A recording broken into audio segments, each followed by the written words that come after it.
হাতির দাঁত কি সত্যিই সোনার চেয়ে দামি? কত দাম হতে পারে এই হাতির দাঁত? হাতি মরলেও লক্ষ টাকা, বাঁচলেও লক্ষ টাকা, এই কথাটি আমরা ছোটবেলা থেকেই শুনে আসছি। আসলে কি তাই?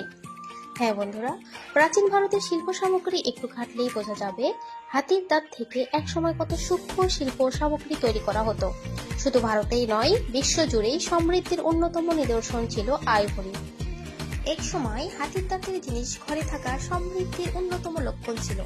ইংল্যান্ডের রাজপরিবারে তো একটি আস্ত ঘোড়ার টানা গাড়ি রয়েছে হাতির দাঁতের তৈরি।